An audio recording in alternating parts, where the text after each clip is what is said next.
प्रिय विद्यार्थियों, इस वीडियो लेक्चर में आपका स्वागत है। आज हम ब्रिटिश संविधान की प्रमुख विशेषताओं के दूसरे वीडियो का अध्ययन करेंगे। इससे पूर्व हमने ब्रिटिश संविधान की विशेषताओं के बारे में अध्ययन कर रहे थे और उसमें पूर्व के वीडियो में हमने 5 विशेषताओं का वर्णन या अध्ययन कर लिया था। इन 5 विशेषताओं में हमने पहली विशेषता ये देखी थी कि ब्रिटेन का संविधान विश्व का सबसे प्राचीन एवं विकसित संविधान है। दूसरी विशेषता हमने अलिखित संविधान की पढ़ी थी कि विश्व में ब्रिटेन ही एक ऐसा देश है जिसका अपना संविधान अलिखित है। तीसरी विशेषता हमने मिस्री संविधान के बारे में अध्ययन किया था और ये जाना था कि ब्रिटेन के संविधान में एक साथ राजतंत्र भी है, कुलीन तंत्र भी है और प्रजातंत्र भी है। इस तरह से तीनों प्रकार की शासन प्रणालियों का इसमें सम्मिश्रण पाया जाता है और इस सम्मिश्रण के आधार पर इसे मिश्रित संविधान कहा जाता है। चौथी विशेषता हमने एकात्मक संविधान की पढ़ी थी कि ब्रिटेन में एकात्मक शासन प्रणाली प्रचलित है, अर्थात शासन की समस्त शक्तियाँ केंद्र सरकार के पास हैं और पूरे देश में उसके द्वारा शासन किया जाता है। पांचवी विशेषता हमने लचीला संविधान पढ़ा था और इसका मतलब ये है कि संविधान संशोधन के आधार पर ब्रिटेन का संविधान लचीले संविधानों की श्रेणी में आता है, जिसमें साधारण कानून निर्माण की प्रक्रिया के अनुसार संविधान में संशोधन कर दिया जाता है। आज हम उससे आगे अध्ययन करते हैं और छठी विशेषता आती है संसदीय शासन प्रणाली। ब्रिटेन में संसदीय शासन प्रणाली प्रचलित है। विश्व के यदि हम अन्य देशों में देखें, चाहे वो भारत हो, फ्रांस हो, ऑस्ट्रेलिया हो, कनाडा हो, न्यूजीलैंड हो, इन सभी देशों में संसदीय शासन प्रणाली का विकास ब्रिटेन की संसदीय शासन प्रणाली का अनुसरण करते हुए हुआ है, या यूँ कह सकते हैं कि ब्रिटिश संसदीय शासन व्यवस्था है जो पूरे विश्व में संसदीय शासन प्रणाली की जनक कही जा सकती है। जैसा कि मुनरो ने लिखा है, ब्रिटिश संसद सभी संसदों की जननी है। अन्य देशों की व्यवस्थापिकाओं को चाहे किन्हीं नामों से पुकारा जाए, परंतु उनका पैतृक उद्गम या कुल एक ही है। अर्थात इसका मतलब ये हुआ कि ब्रिटिश संसद ने विश्व के अन्य देशों में जो संसदीय शासन प्रणालियाँ प्रचलित हैं, उनकी प्रेरणा ब्रिटेन से प्राप्त हुई है।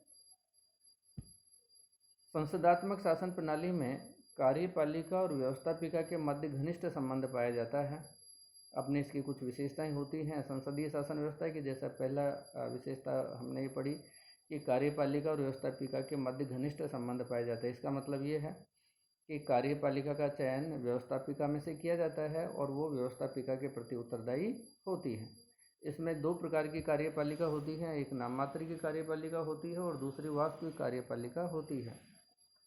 ब्रिटेन में सम्राट नाम मात्र की कार्यपालिका है, जबकि मंत्रिमंडल वास्तविक कार्यपालिका है।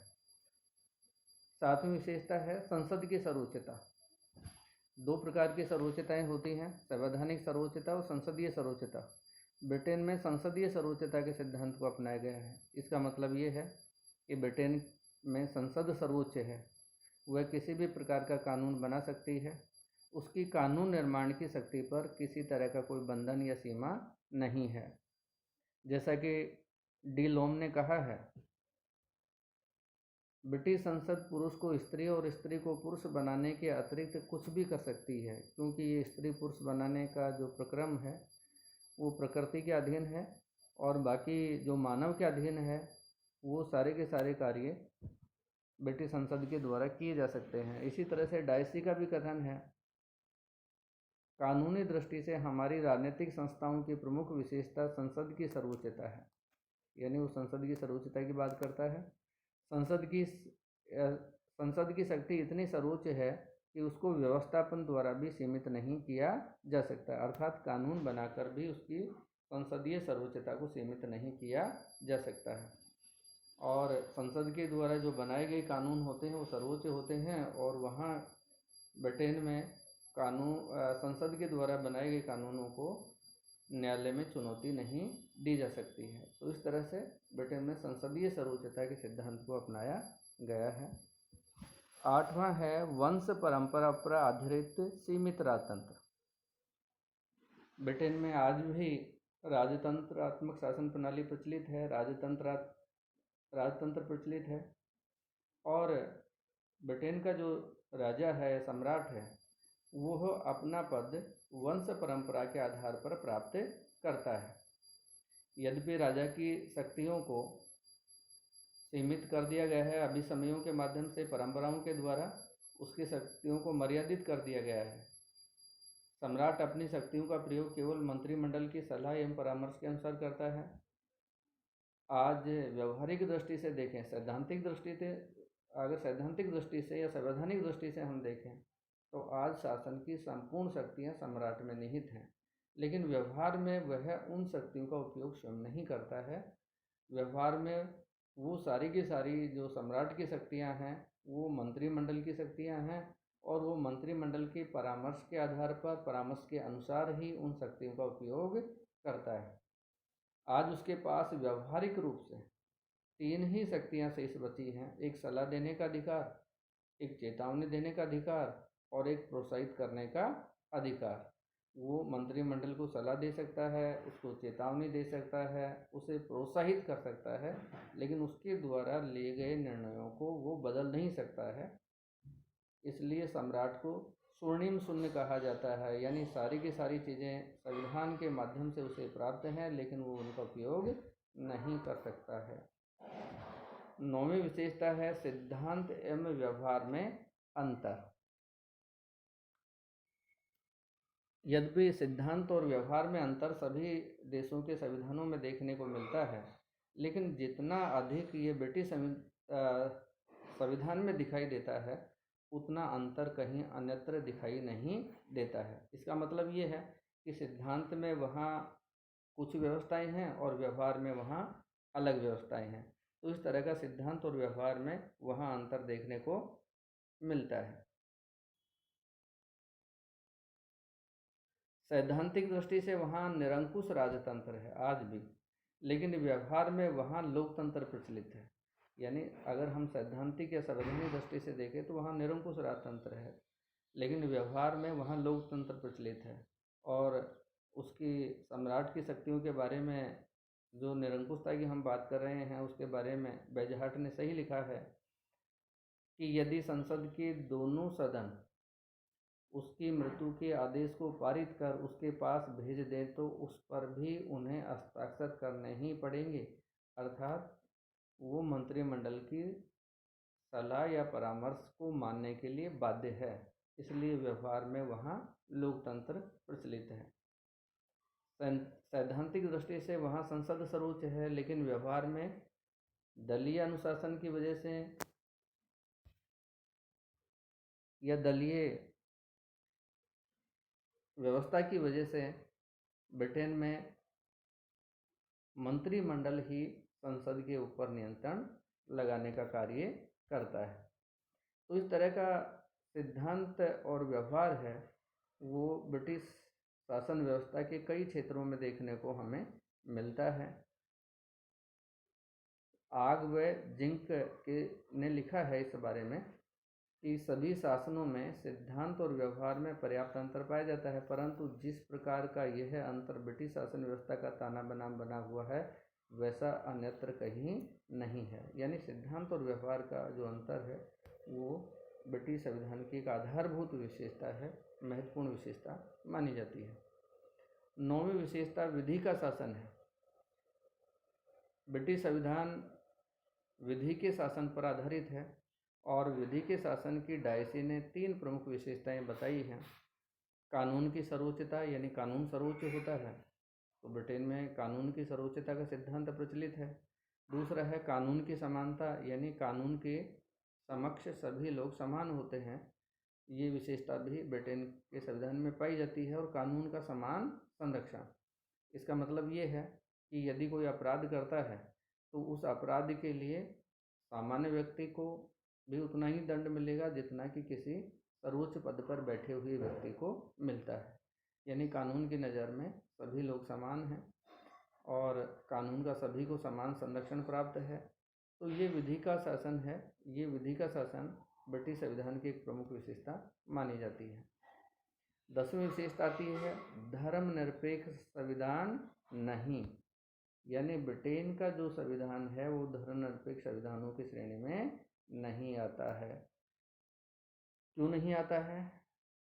क्योंकि ब्रिटेन में जो सम्राट है